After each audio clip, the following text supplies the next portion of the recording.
Hello everyone. This is probably going to be a two-parter, for which I apologize. And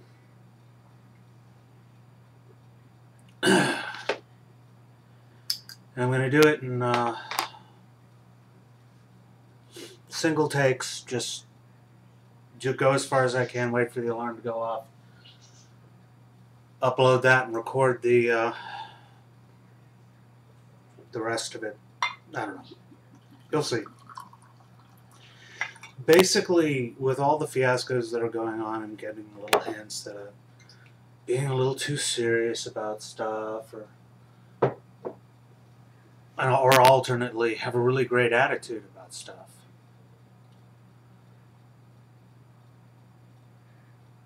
And coming out of TheAnMish's video on why anyone would be glad about the First Amendment,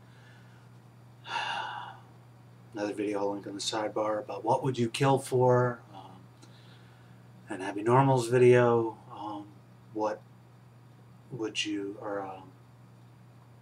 about misconceptions, and some conversations I've had recently, or ever since I started the morality series, about what is important to me and why am I focusing on this stuff.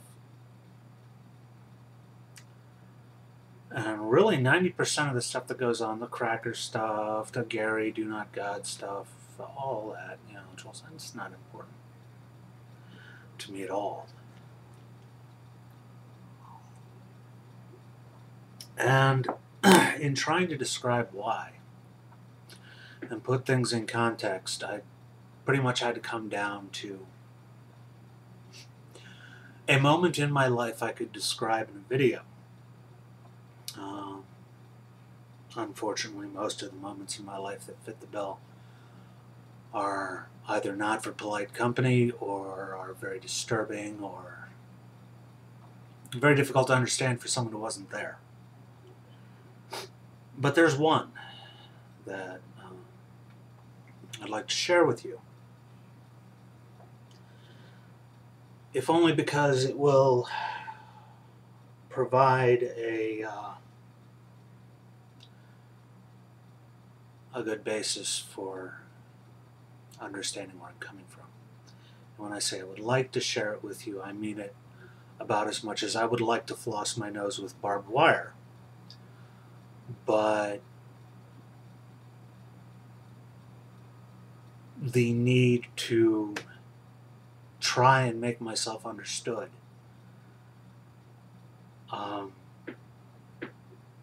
or at least make it clear that I am misunderstood if I am misunderstood. Whatever.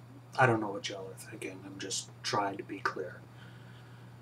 That need is greater than the need to not talk about stuff.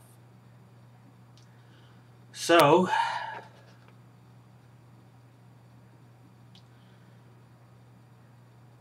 having wasted 4 minutes of your time, I apologize. A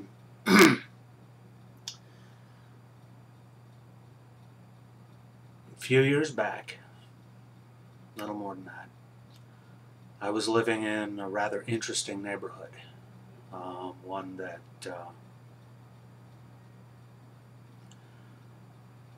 was decidedly not safe. One that was not safe enough for me to decide that having a concealed carry permit was an intelligent decision.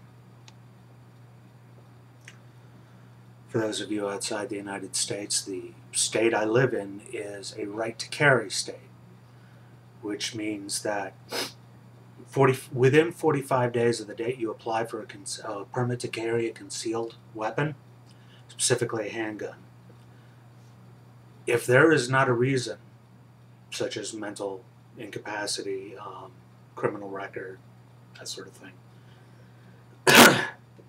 they give you a permit, and you can legally carry a concealed firearm. And I didn't do it too often. Putting on a gun is a sobering experience when you really think about it, when you consider the responsibility and the intentions that act entails.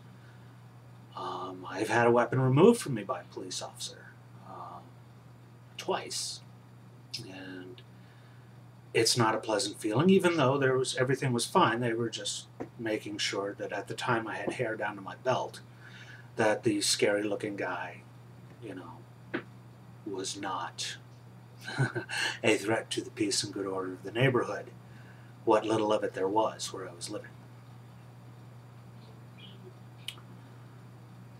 But in any case, it always starts with a very simple thing.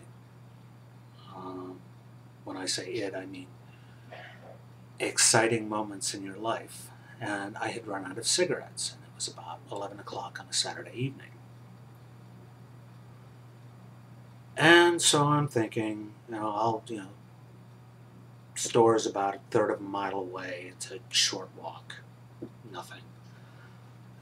Maybe a little longer, but it wasn't a big deal in my mind. It was a Saturday night, so there was the appropriate, there hadn't been any gunshots that night, which was nice. But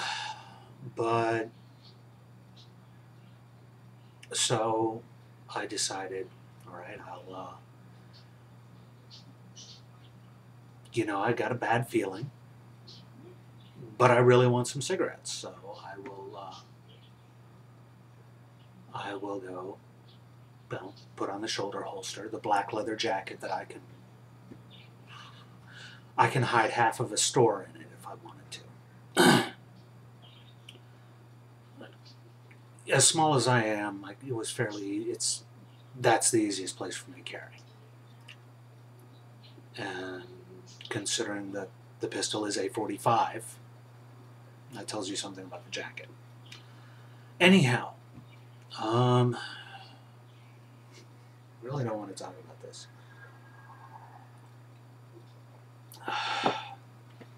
Anyhow, so I'm walking along my merry way through. It's one of the largest apartment complexes in Northern Virginia, and there was a large stretch where the street lights had been shot out, and what street lights there were nearby were blocked by the light was blocked by trees. So that was when I was at my most tense, looking around, listening, paying attention, and it's the way out of the apartment complex, and so I make it across the bridge, and I take that first step out into the light, into the pool of light from the street light at the corner just past the entrance, just outside the entrance of the apartment complex. And there's a large gentleman, shorter than Bill, but about that massive. Bill being Antiochs, for those of you who've seen my videos. Basically, we're talking someone about 6'4", 250. That is Bill. And this guy was about 6 foot, but still about that mass. And I really, having crossed the street, didn't think to, or having crossed out into the light. 15 seconds remaining. 10 seconds remaining. 9. I will give you a hint. No one dies. But it's still not pleasant.